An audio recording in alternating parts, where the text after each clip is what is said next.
మన రక్షకుడైన యేసుక్రీస్తు నామములో అందరికీ వందనాలండి. ఈరోజు దేవుని మాటలు నహూము గ్రంథము 1వ అధ్యాయము 7వ వచనము. యెహోవా ఉత్తముడు, శ్రమదినమందు ఆయన ఆశ్రయదుర్గము, తన యందు నమ్మిక యుంచు వారిని ఆయన ఎరుగును.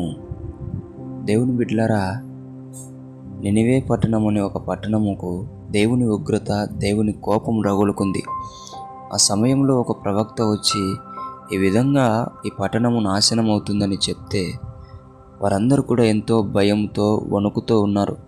ఆ సమయంలో దేవుడు ఉపవాసం ఉండి మొరపెట్టినట్లయితే మిమ్మల్ని దేవుడు కరుణిస్తాడు, మీకు దేవుడు ఆశ్రయం కల్పిస్తాడు, మిమ్మల్ని దేవుడు గుర్తిస్తాడు అని చెప్పినప్పుడు వారందరూ కూడా ఉపవాసం ఉండి దేవునికి మొరపెట్టారు.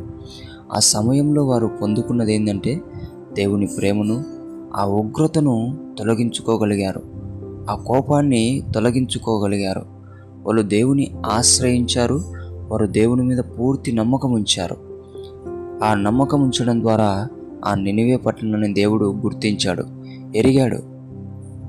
ఆ దేవుడు గుర్తించడం ద్వారా ఏదైతే ఉగ్రత కలిగిన దేవుడే, ఏదైతే కోపం కలిగిన దేవుడే వారికి ఆశ్రయదుర్గముగా నిలబడి పట్టణమును కాపాడాడు.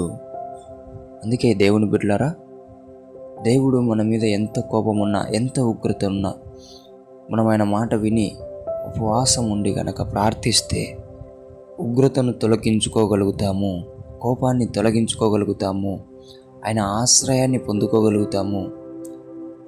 మనం ఫస్ట్ ఆయన మీద పూర్తి నమ్మకం ఉంచాలా, అప్పుడు మనల్ని దేవుడు గుర్తిస్తాడు. దేవుడు గుర్తించిన వెంటనే నా బిడ్డలు మొరపెడుతున్నారు, నా బిడ్డలు ఆశపడుతున్నారు, నా ఆశ్రయముగా కోరుకోవాలని ఎదురు చూస్తున్నారు అని దేవుడు ఆశ్రయాన్ని కల్పిస్తాడు. అప్పుడు నీకు అర్థమవుతుంది నా దేవుడు ఉత్తముడు అని. అందుకే దేవుని బిడ్డలారా, శ్రమల యందు ఖచ్చితంగా దేవుని ఆశ్రయించండి, పూర్తి నమ్మకం దేవుని మీద పెట్టండి. దేవుడు గుర్తించేదాకా మీరు మొర్ర పెట్టండి. దేవుడు ఖచ్చితంగా మీ యందు ఆశ్రయ దుర్గముగా నిలబడతాడు. మీరు అప్పుడు గుర్తిస్తాడు దేవుడు ఎంతో ఉత్తముడని.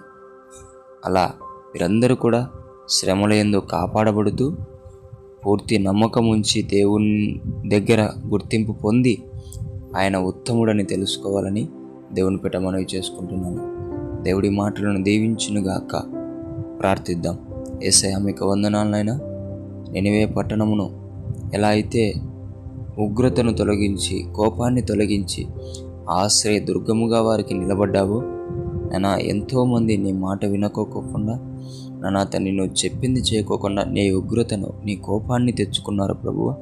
వారందరూ కూడా ఈ మాటలు విని ఎవరైతే ప్రార్థిస్తున్నారో, ఎవరైతే ఉపవాసాలు ఉంటున్నారో వారిని గుర్తించి నాయనా, నీ మీద నమ్మకం ఇస్తున్న ప్రతి ఒక్కరిని గుర్తించి వారిని యేసు నామంలో నీవే వారికి ఆశ్రయ దుర్గముగా నిలబడి వారే నిన్ను దేవుడు ఉత్తముడని గుర్తించే విధముగా వారిని కాపాడమని యేసు నామమున ప్రార్థిస్తున్నాం తండ్రి.